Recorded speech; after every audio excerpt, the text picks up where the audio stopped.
Please join in a moment of centering silence so we can be fully present with each other this morning.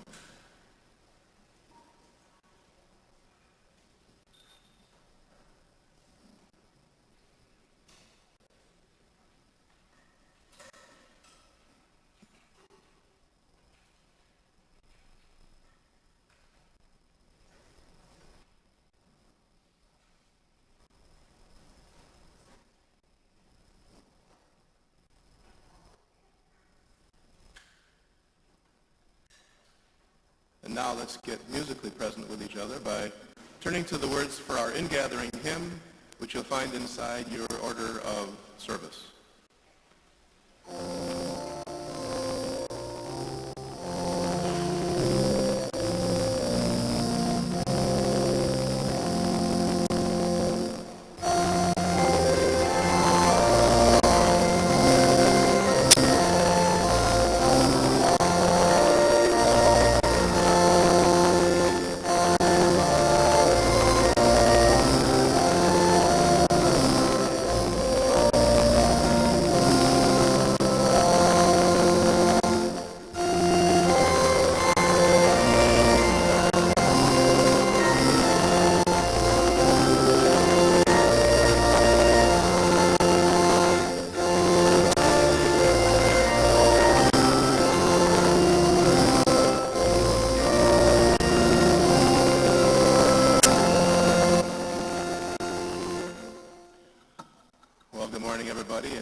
This morning, and welcome to another Sunday here at First Unitarian Society, where independent thinkers gather in a safe, nurturing environment to explore issues of social, spiritual, and ethical significance as we try to make a difference in this world. I'm Steve Goldberg, a proud fatherly member of this congregation, and I'd like to extend a special welcome to any guests, visitors, and newcomers. If this is your first time at First Unitarian Society, I know you'll find it's a special place. And if you'd like to learn more about our special buildings, we're offering a guided tour after today's service. Just gather over here by the windows, and we'll take care of you. Speaking of taking care of each other, I think you know the drill by now. This is a perfect time to silence those pesky electronic devices that we just will not need for the next hour. And while you're taking care of that simple but essential task, let me remind you that if you're accompanied today by a youngster, and you think that young person would rather experience the service from a more private space, we offer a couple options for you. One is our child haven in the back corner of the auditorium, and then we have some comfortable seating just outside the doorway in the Commons. Today's service is brought to us by a wonderful group of people, our volunteers today, who deserve our thanks. Thank you to Tom Boykoff for serving as our lay minister. Thank you, Tom. Thanks to Pam McMullen, who greeted us upstairs, and she's also handling the tour guide duties after the service, so double duty for Pam. Thank you, thank you. Our ushers today are Ann Ostrom and James Morgan. Thank you to Ann and James. Miss Nitschke is handling the hospitality and coffee after the service. Our greenery has been watered by Cece Bolliard to make sure that it's vibrant and fun to look at. And that's about it. One important announcement, though. Those of you here at the 9 o'clock service will enjoy the music of the Cat Trio during the service. But as a bonus, if you want to stick around during the coffee hour, these musicians will be performing a mini-recital to help you stay in that musical mood that you will hear during the service. So right after the service, right here, in between services, to enjoy the Cat Trio one more time. With that, I invite you to sit back or lean forward to enjoy today's service. I know it will touch your heart, stir your spirits, and trigger one or two new thoughts. We're glad you're here.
if you were not awake and on your toes when you came in, you are now.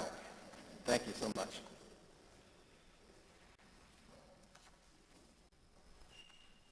People say, what is the sense of our small effort?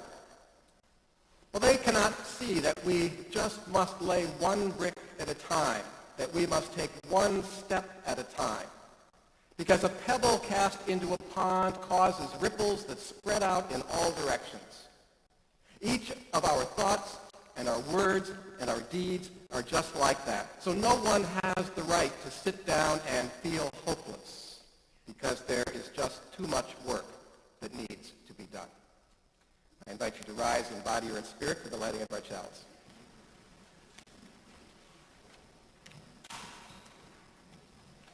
Our words of affirmation this morning are responsive if you will join your voices in reading the bolded, italicized sections. We affirm the unfailing renewal of life.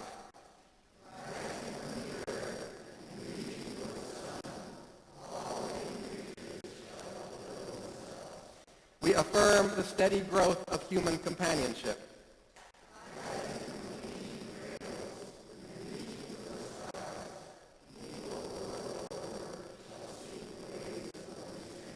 We affirm a continuing hope.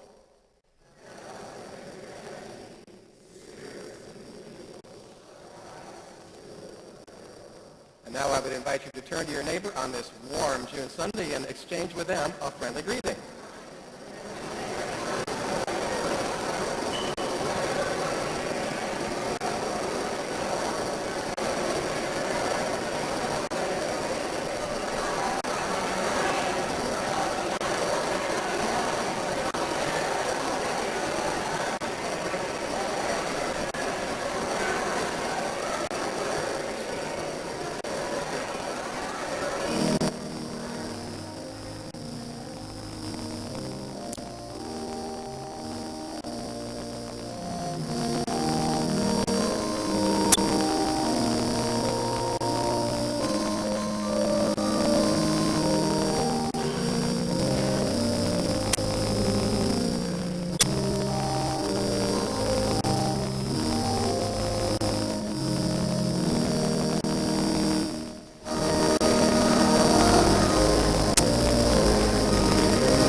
And now is the time for the message for all ages, so if there are some children that would like to join me in the front, I invite you to do so.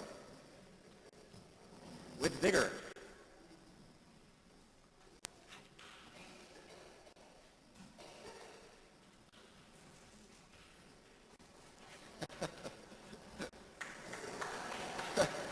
Safe.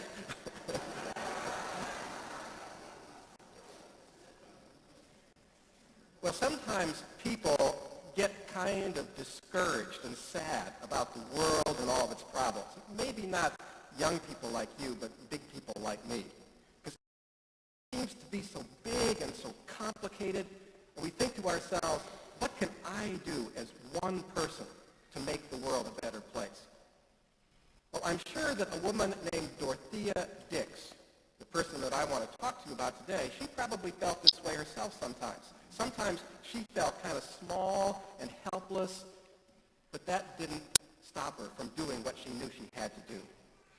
Now, Dorothea was one of the best-known and most admired women of the 19th century.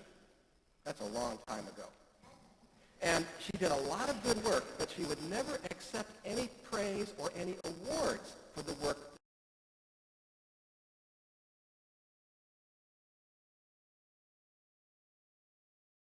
Working on the causes that she believed in until she was, how old do you think? Older than me. 80 years old. She worked at the things that she believed in for over 60 years. So who was this woman and what did she actually do? Well, she was born in the year 1802. That's over 200 years ago. And both her mother and her father were kind of sick when she was growing up. So when she was 12 years old, she had to leave her parents and to go live with her aunt. But Dorothea was very, very smart. And just 2 years later, when she was 14 years old, she and a friend of hers started a school of their own and began to teach. And 3 years later, when she was only 17 years old, she published her first book called Conversations About Common Things. And that book was so popular, this book written by a 17-year-old, that it went through 60 printings. Lots of people read that book.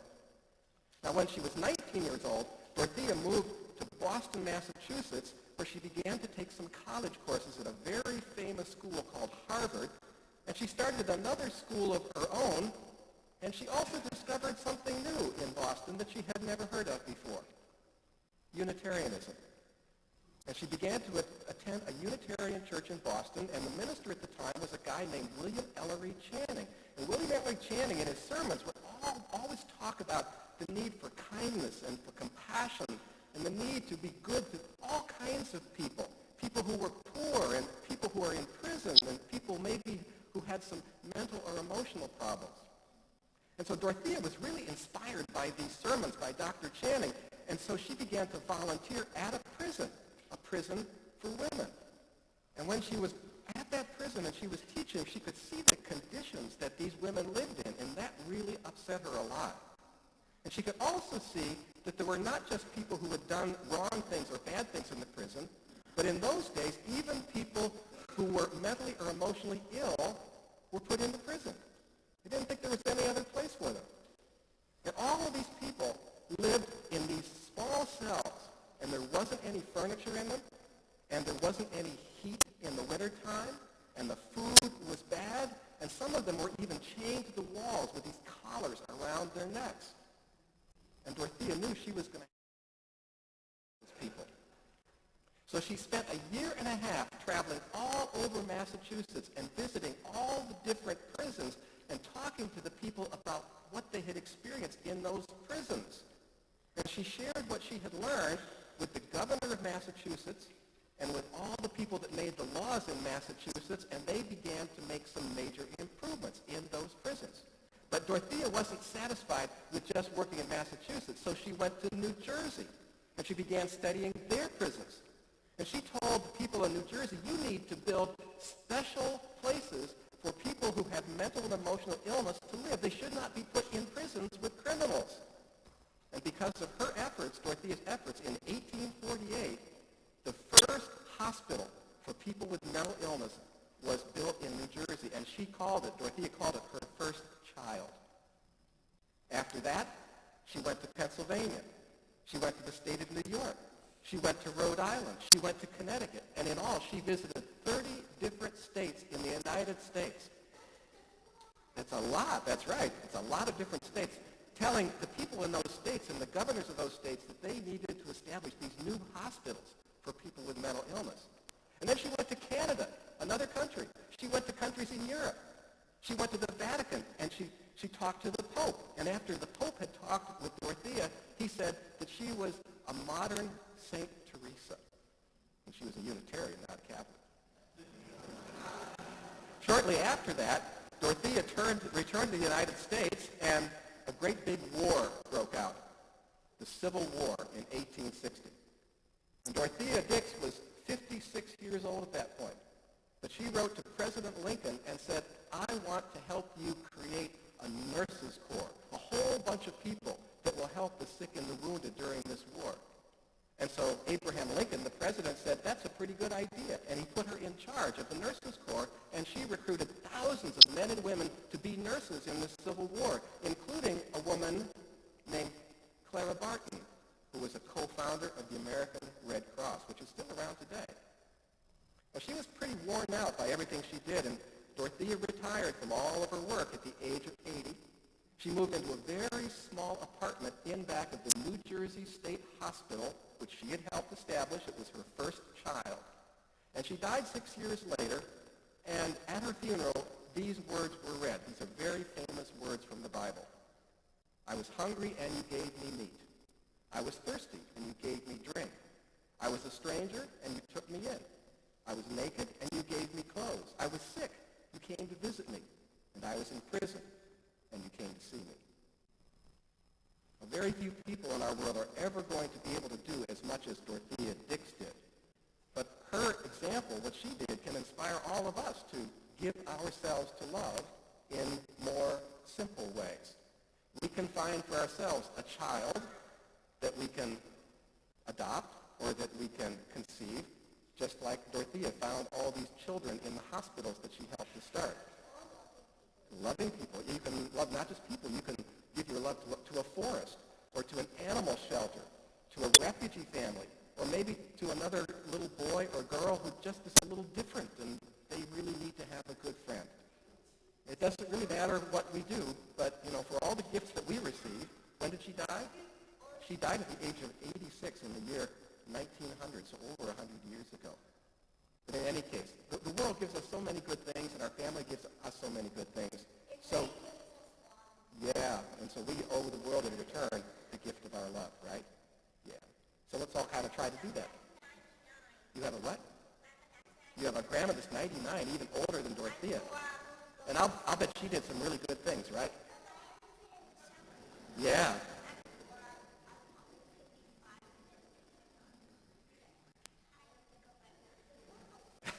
Okay, very good.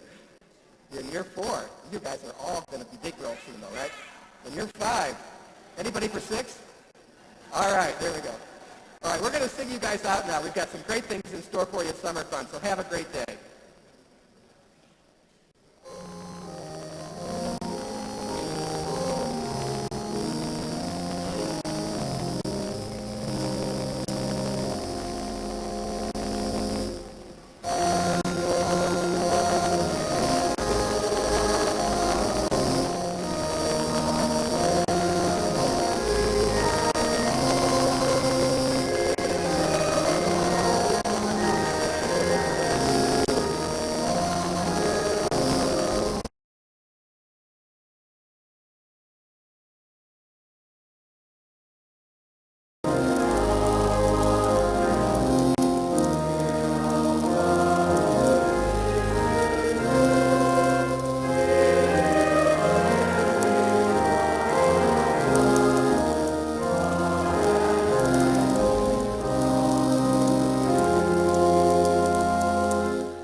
So we continue our service with this brief selection from Voltaire's classic novel Candide, which was published in 1759. The old scholar, whose name was Martin, embarked with Candide for Bordeaux. And both Candide and Martin had seen and they had suffered much. And if a ship had been scheduled to sail from Suriname to Japan by the way of the Cape of Good Hope, they would have had enough to say to each other about moral and physical evil to last for the entire voyage. Monsieur Martin, Candide asked, what is your idea about moral and physical evil? Sir, replied Martin, my priests accuse me of being a Socinian, but the truth of the matter is that I am a Manichaean. You're making fun of me, said Candide. There are no more Manichaeans in the world. There's me, said Martin, and I don't know what to do about it, but I cannot think any other way. You must be full of the devil, Candide replied. Well, he takes so much part in the affairs of the world, said Martin, that I might as well be as full of him as anything else.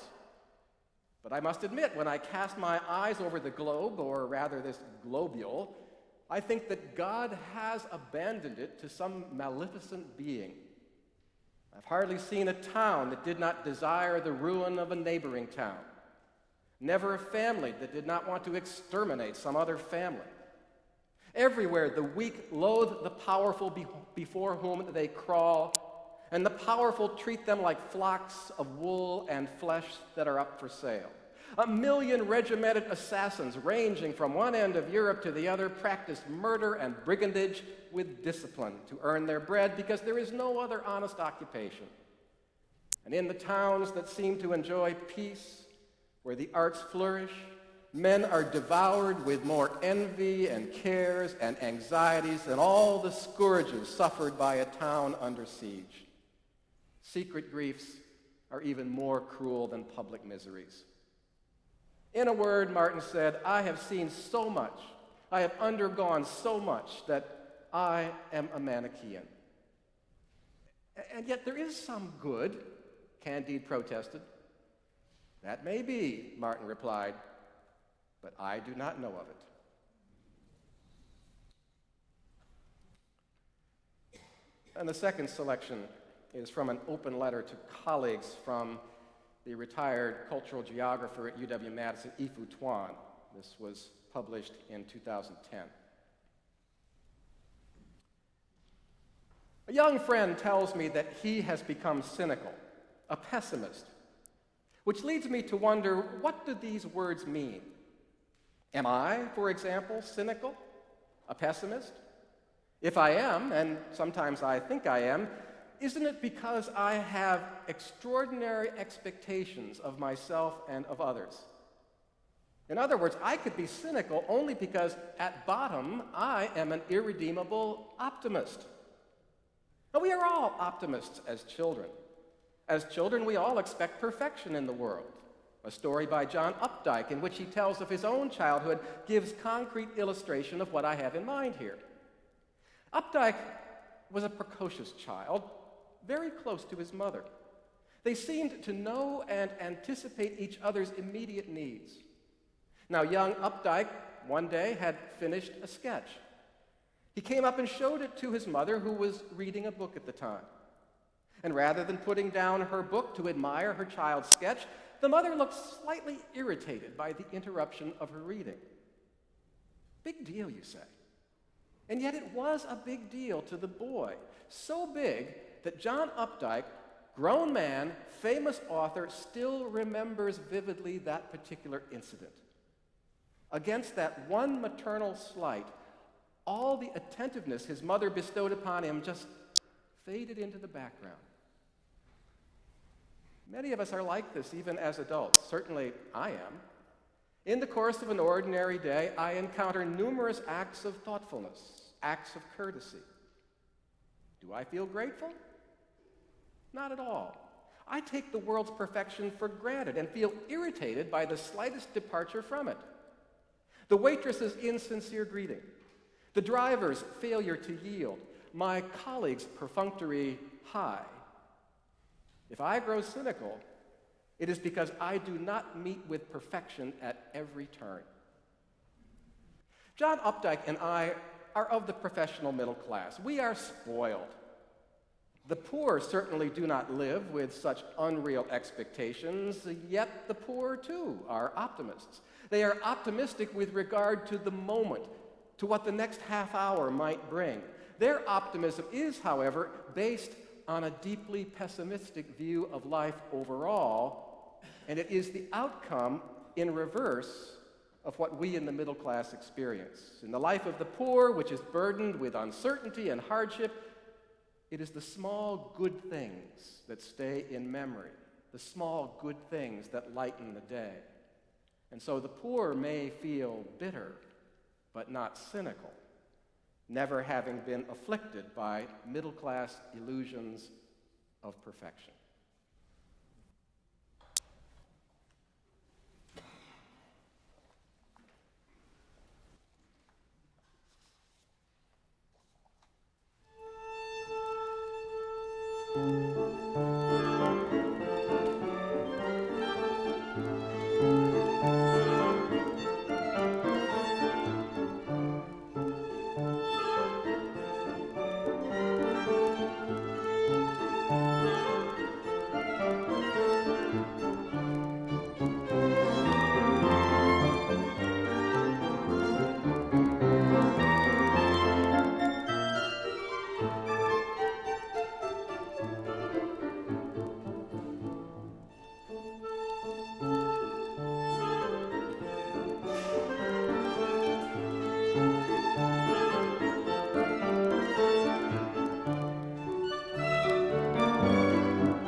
Back with us, and we hope that many of you will grab a cup of coffee afterwards and come back into the auditorium for the mini concert. Well, in my estimation, one of the finest portrayals of cynicism that I've run across appeared in the 1960 film Inherit the Wind. Inherit the Wind was a fictionalized account of the Scopes monkey trial in which a high school science teacher was prosecuted in Tennessee for teaching the band theory of evolution. Inherit the Wind's cast included a man by the name of E.K. Hornbeck, a reporter covering the trial for his big city newspaper. Hornbeck's sympathies clearly lie with the defendant in this case, and he is alternately amused and appalled by the retrogressive outlook of the local ruse.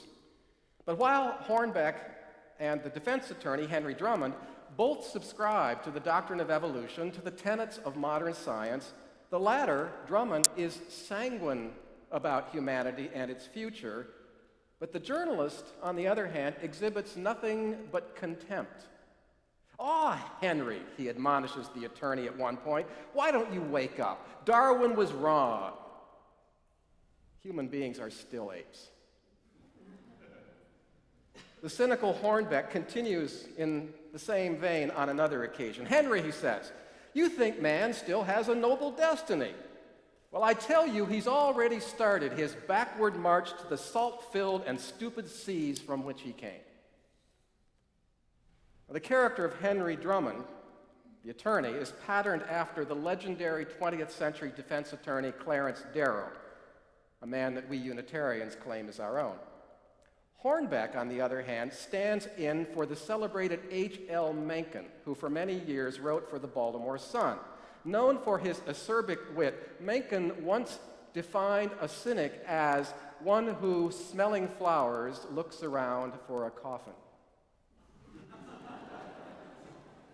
Candide's companion, the scholar Martin, is like Mencken, a thoroughgoing cynic. He presents himself as a Manichaean because members of that ancient sect believed that Satan, rather than God, was responsible for the physical creation, which serves to explain why our world is so deeply flawed, so filled with evil, and ultimately why our world is ultimately unredeemable. Manichaeans believed that we were trapped in a corruptible body with that kernel of light inside us, that spark of the divine, yearning for release from its earthly fetters so that it could return to the source of all light and goodness from which it originally came. Like a cynic, a Manichaean harbors no hope whatsoever for this physical world.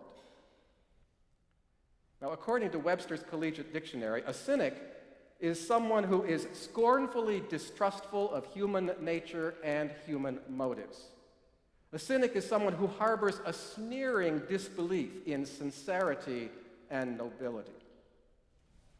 Now, Henry Drummond, the attorney, is a doubter. Henry is a skeptic.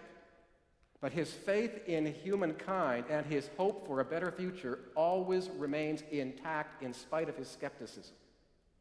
By contrast, E.K. Hornbeck's world seems utterly bereft of purpose, meaning, and any evidence of human worth and dignity. Cynicism is not the same as pessimism, as Yves Tuan suggested earlier.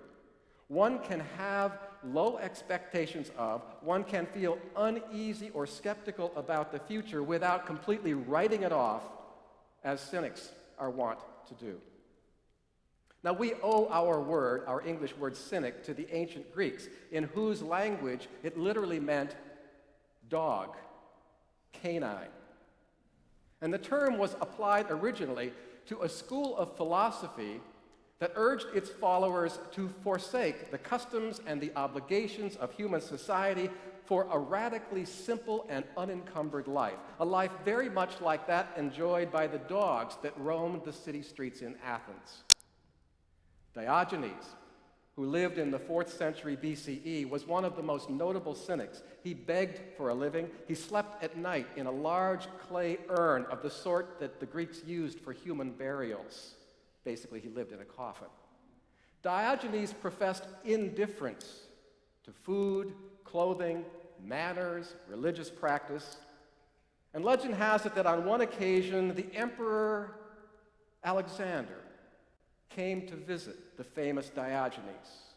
And he approached him and said, "Diogenes, is there anything that you want from me, the emperor? Anything that I can do for you?"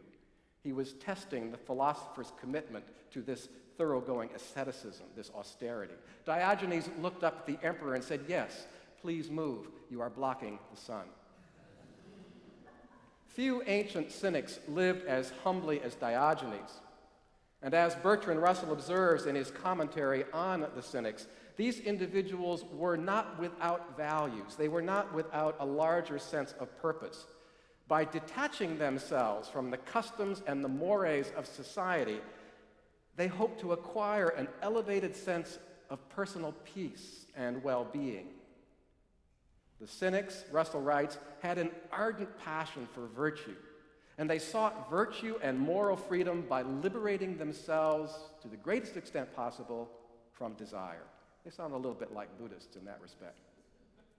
Now, those who so label themselves today, cynics, hardly resemble these ancient philosophers who eschewed luxury and cared very little for reputation or social approval. These individuals in the ancient world were not so much disillusioned with the world as frustrated by the claims that it placed upon them. Henry David Thoreau would be a closer modern counterpart than H.L. Mencken, who had given up on humankind altogether. Now, in light of what transpired in Orlando a week ago, such cynicism might seem understandable, especially if you happen to be part of the LGBTQ community. Proportionate to their numbers, more acts of violence, more hate crimes are committed against this particular group than any other in our country. Even though, if you are gay or lesbian, you now have the right to marry, even though you enjoy full civil rights, if you are openly gay or trans in this society, you have to fear for your safety on a daily basis. Wouldn't that make you a little cynical? The victims in the Pulse nightclub were mostly of Latino extraction, an ethnic group that many Anglos have been taught to resent as the parties responsible for the decline of their own economic fortunes. If you happen to be gay and Latino, you will probably be saddled with an especially heavy burden of disapproval. Wouldn't that make you a little cynical? And then there's the rest of us, who watch with heavy hearts as a now familiar scenario unfolds once again. And so we may wonder to ourselves whether there will ever come a time when our policymakers choose to place a higher value on human life than on the questionable right to own and use a weapon of mass destruction.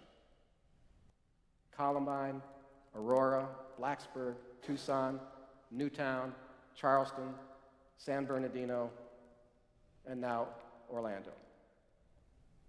Another atrocity is committed. Americans wring their hands.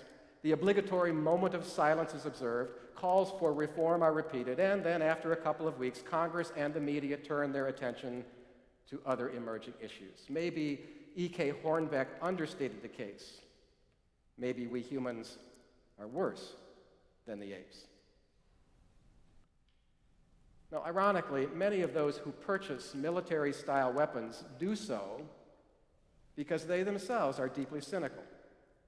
Many of them look to protect themselves not from common criminals so much as from an institution, the federal government, that they believe to be power-hungry and determined to roll back their rights. One candidate for president recently suggested that Obama himself may be in league with ISIS, enabling its terrorist activities. Is it any wonder, with thinking like this, that thousands have lined up to purchase AR-15s? Americans in general have become increasingly cynical about our nation's institutions and especially its governing bodies. But in some segments of our population, this cynicism has become disproportionate. And today I believe that it threatens to undermine our civil order. Cynicism is fed by events that cause us over time to lose confidence in humankind and in our future. But each of us has also created a master narrative through which such events are filtered. And so if you happen to believe, as Martin did, that planet Earth is Satan's playground, you will probably interpret people's behavior very differently than if you are convinced that God designed this creation and designed it to be very, very good. The psychologist Martin Seligman calls this our explanatory style, the manner in which we explain to ourselves why events like Orlando happen. And the choice isn't necessarily a stark one between cynicism on the one hand and Panglossian optimism on the other. The 18th century British philosopher David Hume was a thoroughgoing skeptic. He was known for his biting critiques of religion and political systems and social customs. But Hume, the philosopher, was remarkably clear-eyed about the world that he lived in. And he reached his conclusions about humankind and about history after rigorous empirical investigation. Hume was admirably free of prejudice, his perceptions uncontaminated by any particular or personal master narrative. And so as a result, Hume could easily recognize, looking around, that there is benevolence in the world, benevolence manifested in our families and our friendships and the social clubs to which he belonged. But at the same time, he was acutely aware of the human capacity for cruelty and self-centeredness. Hume was skeptical, but he was also hopeful, which is a strategy that we need to adopt when cynicism rises up in us. Drop the narrative. Set aside the preconceptions. Adopt the pose of an empirical investigator. The alternative to cynicism isn't necessarily positivity, because as Barbara Ehrenreich says, positive thinking can be just as delusional as negative thinking. The alternative to both, she says, is to try to get outside of ourselves and see things as they really are, as uncolored as possible by our feelings and our fantasies, to understand that the world is indeed full of danger and full of possibility. This is not easy, Ehrenreich acknowledges, because we become so deeply invested in those master narratives, which are then reinforced by the people around us and with whom we choose to consort. And then our expectations of others and of ourselves also play an important role here. And this may be affected by the degree of entitlement that any one of us enjoys. My late colleague, Forrest Church, who served the upscale All Souls Unitarian Church in Manhattan for many years, it was a congregation, the one that he served, that was full of successful, urbane, wealthy, and near-wealthy individuals. It was, of course, in Manhattan. Although the perspective of most of his parishioners were balanced and healthy, there were more than a few, he said, who had succumbed to what Forrest Church called the sin of cynical chic. The sin of cynical chic. They had adopted a dim view of the world, and these people routinely dismissed all idealism as naive and destined for defeat. Forrest Church would probably have concurred with E. Foutuan and his analysis of cynicism, that it is often a luxury enjoyed by comfortable people who tend to discount that comfort because they harbor these illusions of perfection. Or, as my colleague put it, cynical chic can serve as a tombstone for wishful thinkers whose disappointments have led to hopelessness. Rebecca Solnit offered similar thoughts in a recent issue of Harper's Magazine. Solnit's beef was with who she called naive cynics. Naive cynics uphold unrealistic standards. And again, these are people with perfectionist tendencies who will accept nothing less than the best. And so when an individual or an institution comes up short, they dismiss it completely as inadequate, with its efforts having no redeeming value whatsoever.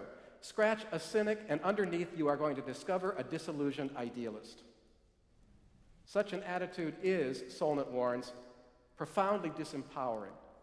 It bleeds the sense of possibility, the sense of responsibility right out of people. And so she offers the example of the Occupy Wall Street movement. We know that that was a protest against the so-called 1% in the financial industry, a movement that spread from Manhattan to cities across the country, including Madison. And when that movement petered out after a year or two, many cynically dismissed Occupy Wall Street as misguided, inconsequential. Hey, it failed in its audacious attempt to overhaul the entire economic system. Therefore, it didn't work. But it was, of course, both cynical and naive to think that it could ever have accomplished that lofty goal. If we step outside of ourselves, if we put aside our exaggerated expectations, if we adopt a more empirical approach, we might just revise our assessment of Occupy Wall Street. The fruits of OWS, Solnit says, are too many to count. People who are involved in many American cities with those local encampments, they tell me that their thriving offshoots of OWS are still making a difference in those communities. And Occupy, she says, helped bring politicians such as Bernie Sanders, Bill de Blasio, Elizabeth Warren right into the mainstream of our political process. But cynicism tempts us to turn away from the always imperfect. It refuses to acknowledge small victories, incremental gains. Qualified success, Solnit writes, unsettles those who are locked into fixed positions, people whose world lack any gray tones that must always be perceived in black and white colors, in win and lose terms. Cynicism discourages people from engaging in problem solving, from imagining that they might possess some personal agency. But realists, like David Hume and Rebecca Solnit, they have managed to step outside of themselves, and thus they can recognize that some outcomes are going to be positive, some are going to be negative, some are going to be mixed, and some are going to remain a work in progress. The trick is to view the world through a lens of possibility, free from these naive expectations of perfectibility.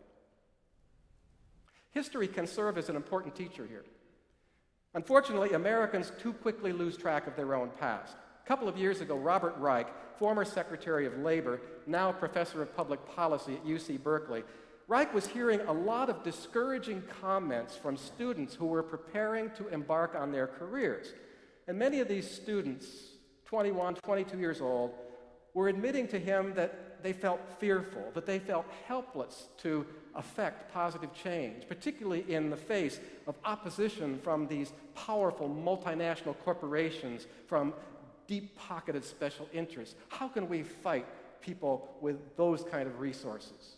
And Reich was moved to respond to the concerns of these students. He said, you have no right, you have no chance if you assume that you have no chance. Cynicism, he says, is a self-fulfilling prophecy. Easy for you to say, Reich's students pushed back at him. Things were different. Things were easier when you graduated from college. Well, you just don't know your history, Reich responded. And he shared a few of the challenges his generation faced in 1968 when he was finishing his undergraduate degree.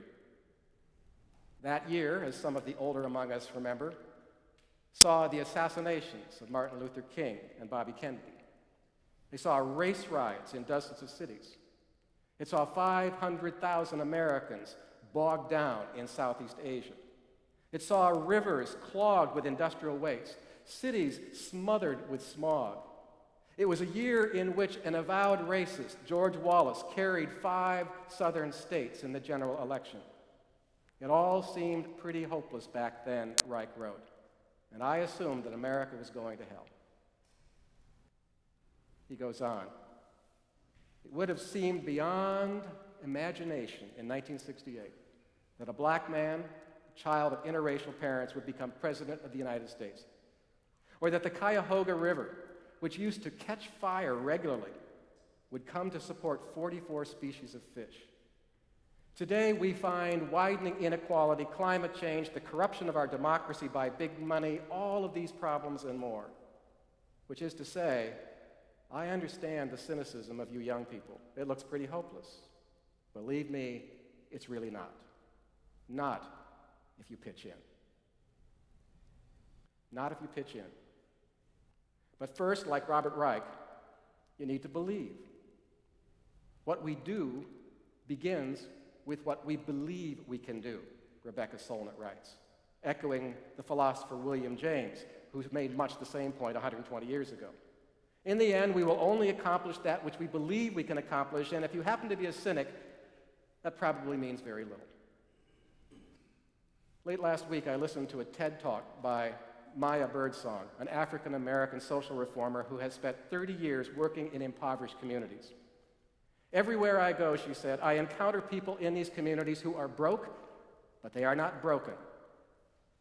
Perhaps, as Ifu Tuan suggested, these are folk who have been spared our middle-class illusions of perfection. And so they rejoice in small but meaningful victories, partial achievements. And although Birdsong's poor friends know that individually they don't have a whole lot of power, they have learned in their communities from experience that when they combine their strength and their talent, they can indeed be unstoppable. And perhaps we can be too, if we refuse to succumb to the sad but seductive song of cynicism. Blessed be, and amen. And now we invite you to participate in today's offering, and your gifts will help to support the fine institution in which we all have a stake. Please be generous.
We gather each week as a community of memory and of hope. Through this time and this place, we bring our whole and occasionally our broken selves. We carry with us the joys and the sorrows of the recent past, seeking here a place where they might be received and celebrated and shared. John and Nancy Woods write in our Cares of the Congregation book that John's sister, Carolee, lost her husband, Jimmy Henley, on May 15th, 2016, just over a month ago. And so our thoughts go with John and Nancy and with their family at this time of loss. In addition to the one just mentioned, we would acknowledge any other unexpressed joys and sorrows that remain among us, that as a community we hold with equal concern in our hearts. Please join me in the spirit of meditation.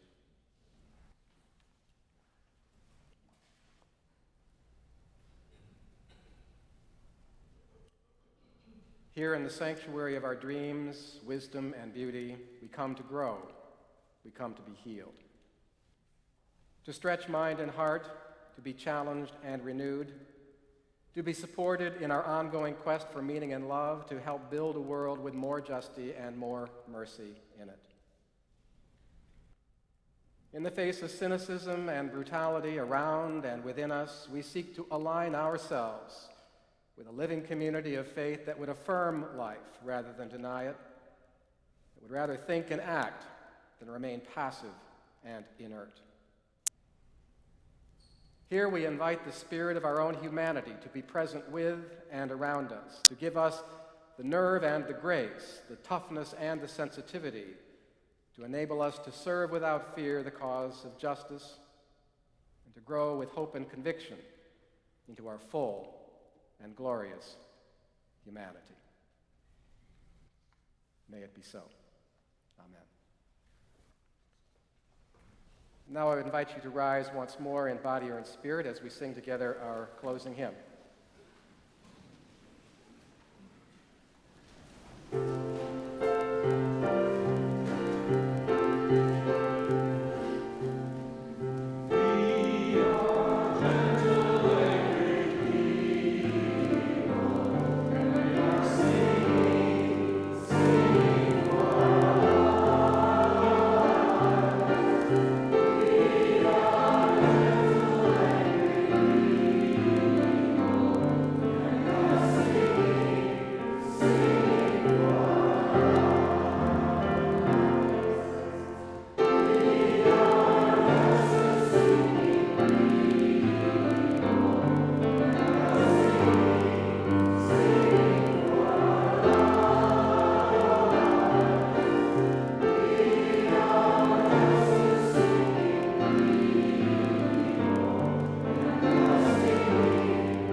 We close with these words from the Ojibwa Indian tradition. Grandfather, look at our brokenness. We know that of all creation, only the human family has strayed from the sacred way. We know that we are the ones who are divided. We are the ones who must come back together to walk in the sacred way.